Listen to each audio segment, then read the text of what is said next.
Good evening, I'm William Pace. Thanks so much for tuning us in tonight. You know, I've been very concerned about many of the people in Dayton, and not only in Dayton, but in our country. This pandemic that we're in right now has been the most challenging thing for people to deal with. And tonight we're going to be talking about some ways to cope in this very difficult time. And my guest this evening is Scott Hall. He's a psychologist. Thank you so much for coming on the program tonight and for being here. You know, we had the first pandemic in 1918, and that was horrendous. And then we had the Great Depression in the 30s, okay? People had time to recover from the pandemic to the Great Depression. Now, we're in what is perceived to be something very comparable to the Great Depression and a pandemic on top of it. And to be truthful, in the last 2 decades here in Montgomery County, we've had a number of challenges, and we still have people still grappling and reeling from the tornadoes, lest we forget that. So many people are really having a challenge just coping day to day. I know I am. It has forever changed the way we do things. Yes, absolutely. You know, so many things are different now. And I think one of the reasons why so many people are disobeying the governors and people who are trying to protect people and protect their health is because people aren't used to being confined. Right. You see, that has been an adjustment for people, but it is what we must do to protect our health and the lives of other people. Yeah. And so I wanted to talk about some tips, some ideas on how we can cope with this. Yeah.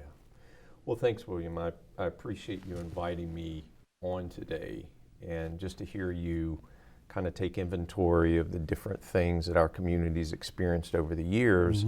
That really speaks to the magnitude of how people are struggling with things now. Because when we think of the pandemic, it's a chronic trauma. It's a chronic event. It's not a flashpoint that happens once and we get back on our feet and we pull together. There is a constant, ongoing influx of new messages of what's happening, new events, new struggles, and then that dovetails with, you know, the race relations and the financial crisis. And it throws people into a tailspin.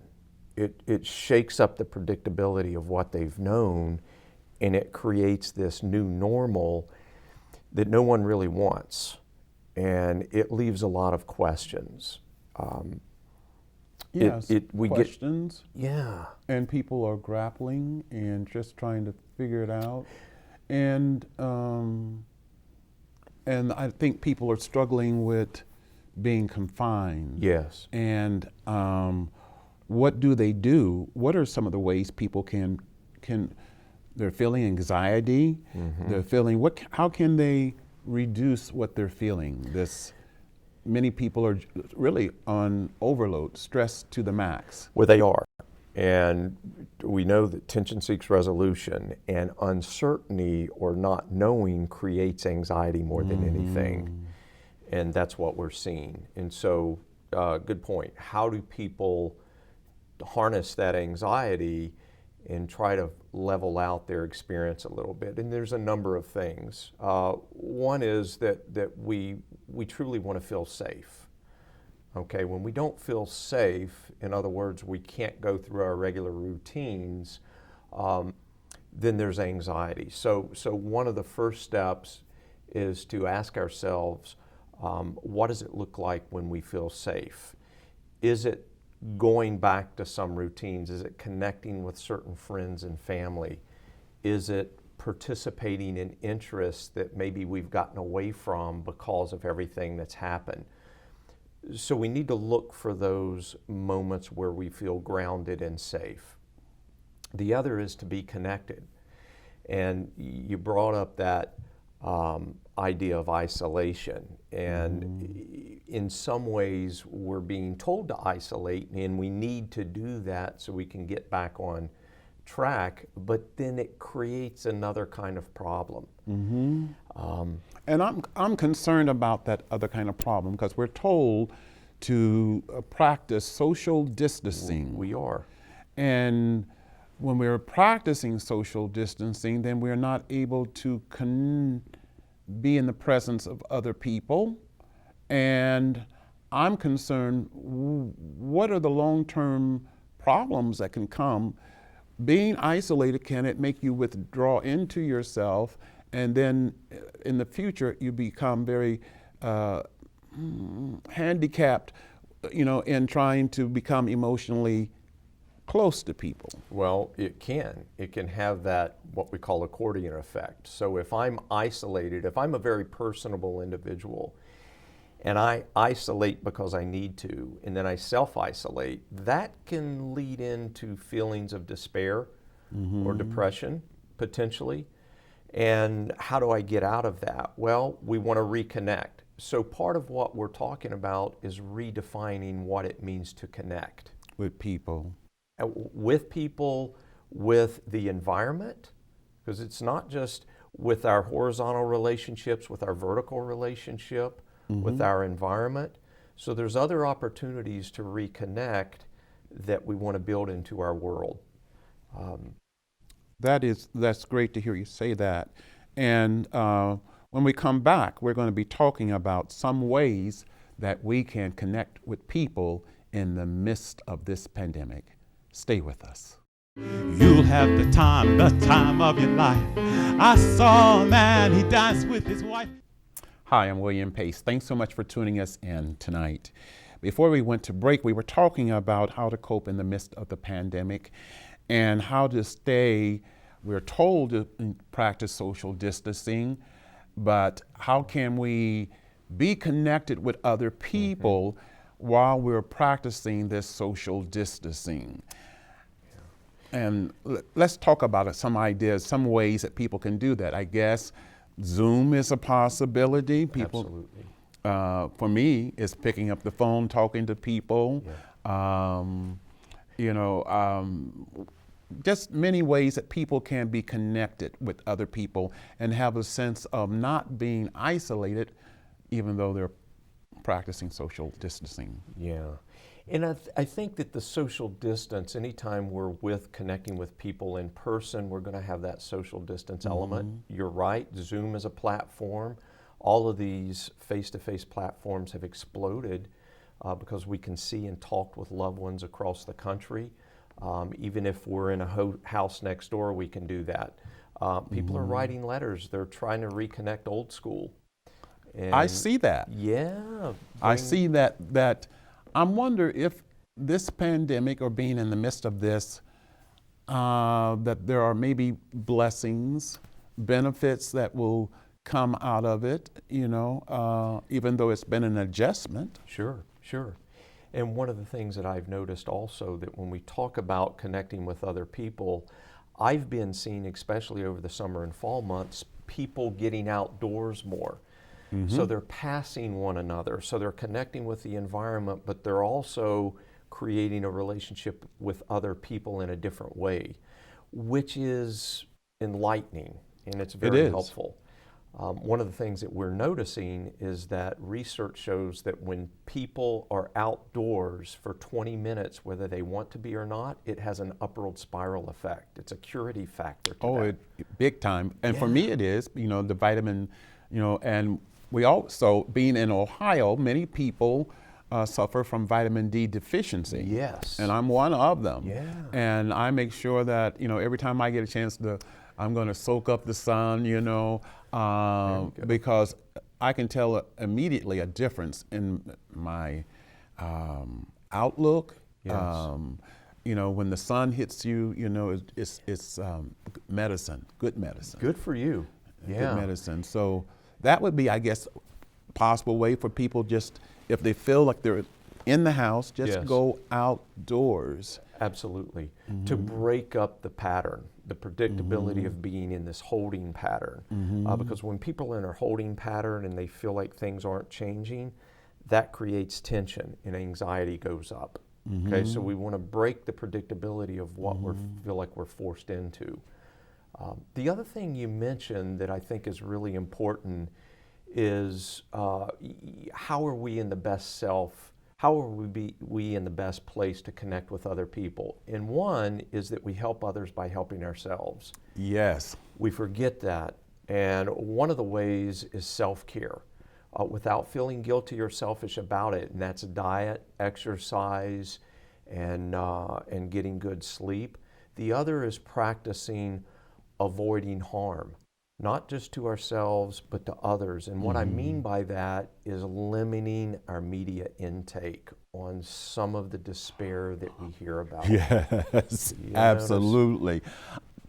And I've had to do that.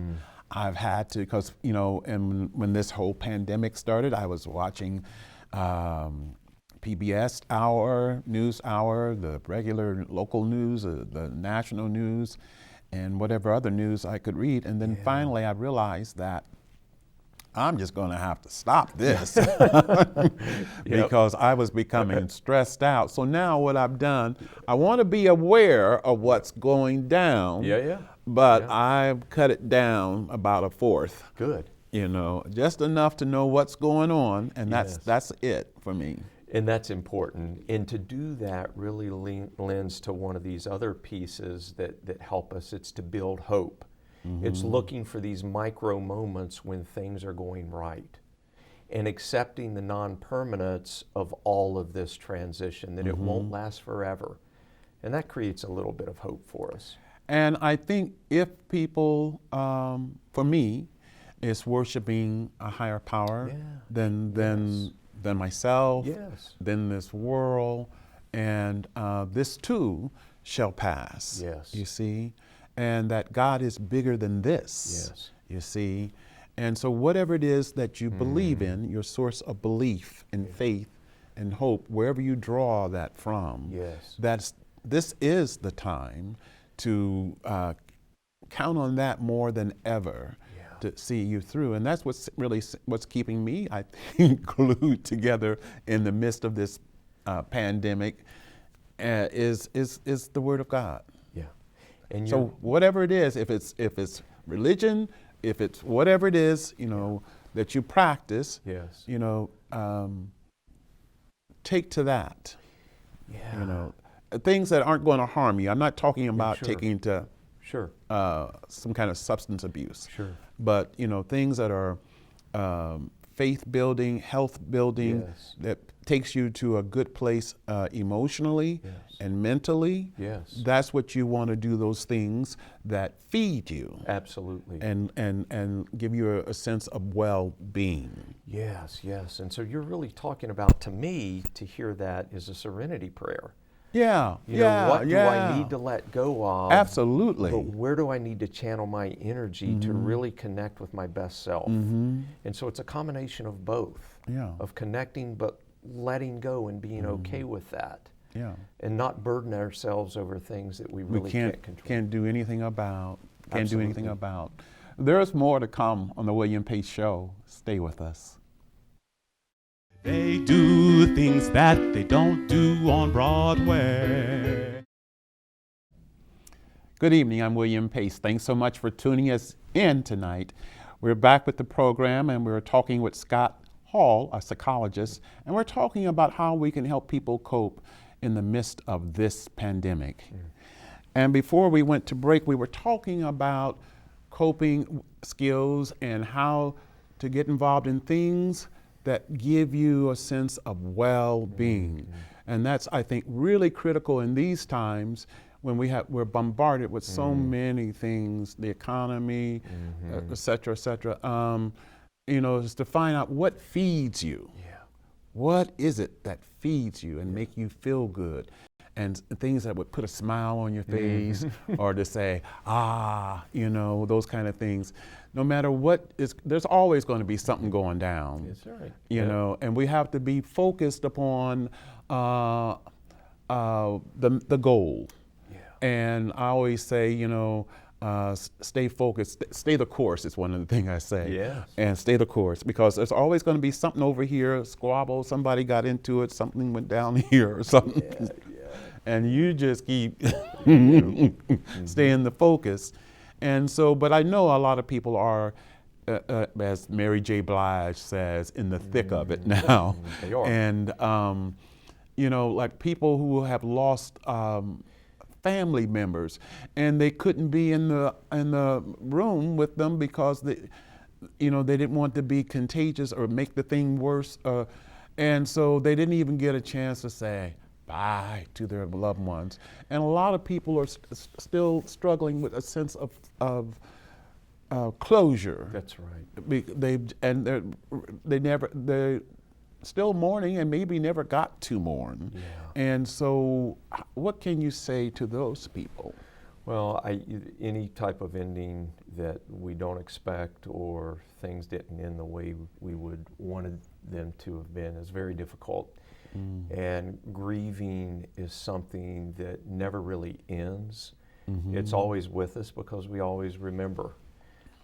At the same time, I was told once by a colleague at University of Dayton during a funeral of a close friend that people never really leave us as long as there's someone left to remember. And it had me thinking about that, and to really consider, what code did that person that meant so much to us live by? And I think of those character strengths and what I drew from that person. And the way that I honor that relationship is, how do I now practice and make decisions by that code in my own life? So the relationship just gets redefined. There's not as much of an ending to it as I might be experiencing, because I'm carrying on that memory and the knowledge of that individual.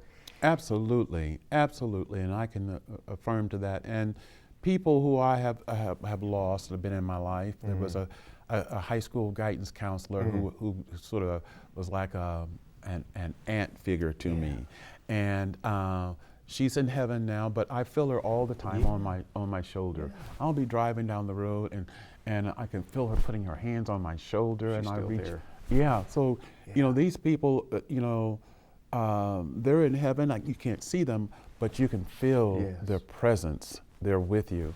And I have many people that thoughts will come in my mind. And so that's them saying, I'm here, I'm with you. Yes. Can you feel my presence, you see? So.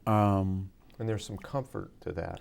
For me, Yes. it really, and sometimes I get teary-eyed because I think about all the fun memories we had, and I put my hand on their shoulder because I feel their hands on my, it's always this side, and I always reach up and, I feel you, so.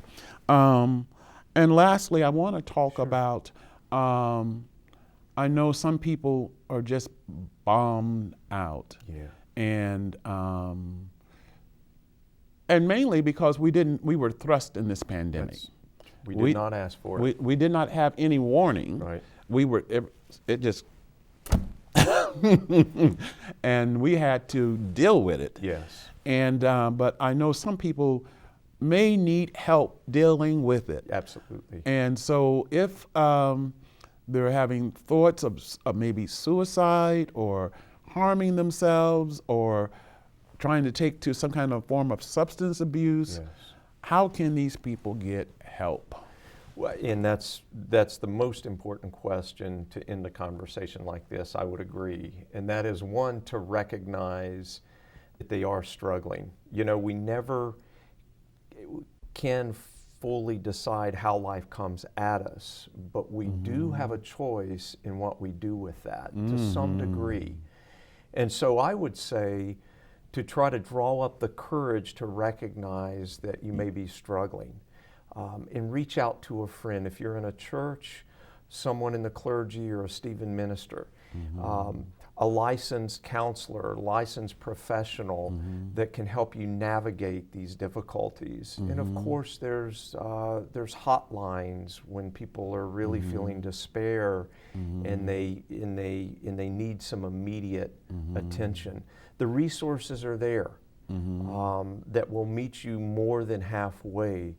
That we just need to know that you yourself are acknowledging some difficulty. And if you're a friend of someone that's struggling, you want to have that on your radar. You want to reach out, try to connect with those loved ones in your life, just to ask how they're doing.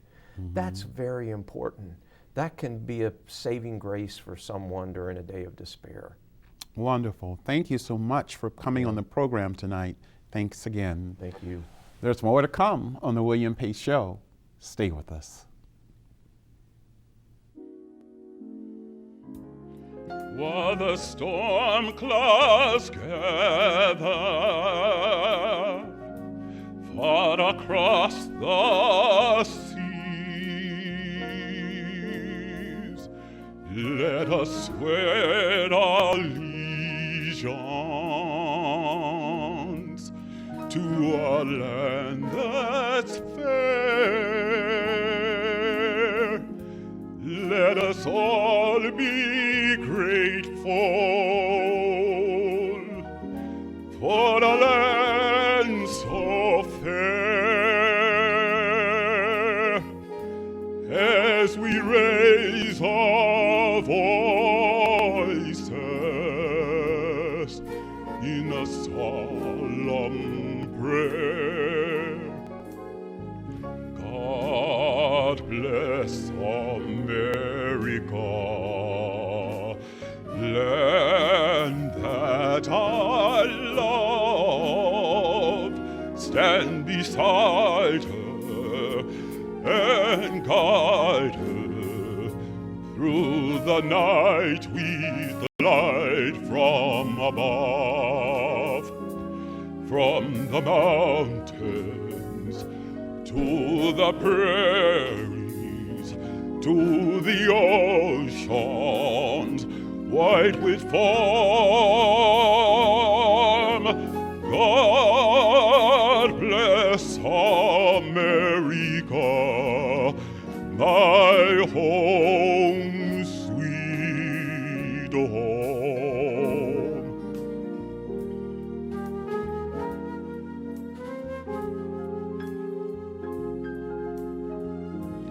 Far across the seas,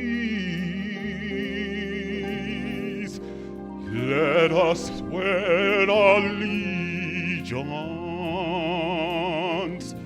to a land that's fair. Let us all be grateful